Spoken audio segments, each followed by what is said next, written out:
On today's show on Under the Hat, we're going to discuss what college coaches are looking for in pin hitters at tournaments. So, Sam, I will turn it over to you. All right, great. So, pin hitters, all right? A big piece of being an outstanding pin hitter is your ability to play 6 rotations. I think the passing piece is huge. Your ability to serve, receive, to play defense is really going to make you stand out and put you at the next level. The other piece is your footwork with your approach, okay? I used to talk a lot with our team and my players about slow to fast with your footwork. We spent a lot of time talking about a 4-step approach and the versatility of what you are able to hit. Are you just somebody who can only hit a high ball out on that left side, on that left pin, or are you able to run a faster tempo out there? Also, out of serve receive, can you come in and hit out of the middle? Can you run a faster tempo set on a different path along the net as well? Those things will definitely be able to set you apart. The other piece is, when is the time to terminate for a kill versus placement for a kill? To be effective as a left side pin, you need to be able to have shots and to be able to place the ball. Okay, zone 6 is not placing the ball in a good spot. You need to have that repertoire to hit corners, to be able to see your tip shots, and also hopefully your back row is telling you where to hit the ball and you're listening to that as well. So let's talk about athletes who maybe don't get a lot of playing time. Maybe you're not a pin that plays 6 rotations. What are some ways that you feel that athletes can stand out? Great question. So when you're at a tournament and maybe you're not playing 6 rotations, maybe you're playing 3, maybe you're not on the court, how are you helping your teammates? If you are actively engaged in the match, when there's a timeout, maybe after the coach is done talking, you should be able to go to your teammate and be, listen, you know what, that tip over the block is right there, or the tip to zone 3 is open, or if you're hitting the ball 10 feet off the net, deep 1 is open every single time, or that deep tip. So those are the things that you're helping your teammates to be effective in the point score, but at the same time, it's also showing that you're paying attention, so when you do get that opportunity, you're going to know what's available for you to point score as well. You know, from a recruiting perspective, a lot of athletes, sometimes we talk to players about whether you're playing or you're not playing. You know, you talk a lot about the uncontrollables. Right.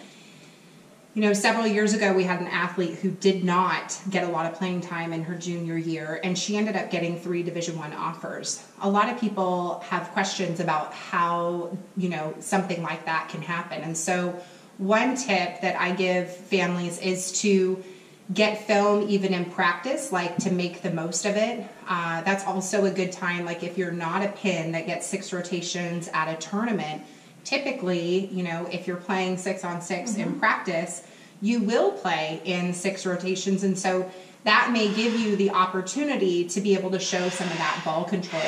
Yeah. And 2, inviting coaches to practice. You know, some clubs are fabulous, and they reach out to coaches and they get a lot of coaches in and out of practices. But I think as a player, is it ever appropriate for a player to invite a coach to practice if you're not getting that 6 rotation? Oh, I think absolutely. If you have a chance to go watch a player at practice, I think that's huge. Again, sometimes the uncontrollable is what the lineup of your club coach is using at a given tournament. Coaches will try to make it an attempt to get there when warm-ups are going on to see you in that environment. But yes, in practice, that will be more of an intimate setting, and they can really see you get all those reps, because at the end of the day, you should be getting a ton of reps during your club practice, even if you're not during a tournament setting. The other thing that I think is so important is we talked a little bit about this yesterday about how to be engaged with your team and really what that means.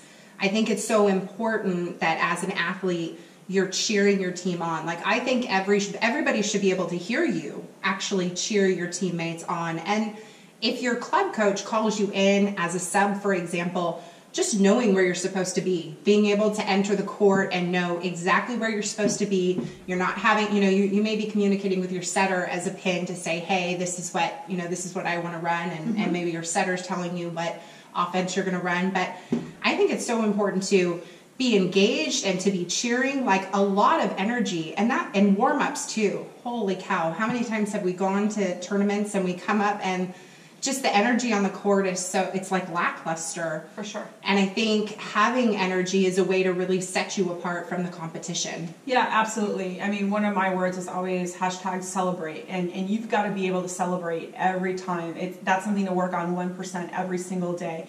And again, when you have that opportunity to go out on that court, if you don't know what's going on, what's the game plan, or you don't see what's open out on that court to point score it yourself, then that's not going to help you in the future as well. Again, when you're playing at the next level, that IQ piece is so essential to developing into an all-around and a strong player. And if you are taking the time to develop that, and even if that means you watch film on your own, even if that's 5 to 10 minutes, 15 minutes, a couple times during the week, that is definitely going to set yourself apart when you're having a volleyball conversation with any of the coaches that you're talking about playing at the next level. I couldn't agree more.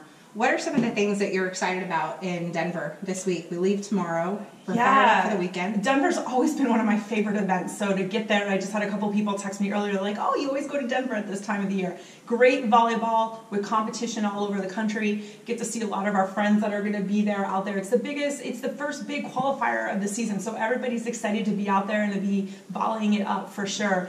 So I'm really excited to see where everybody's going to be in the level that's going to be there for sure.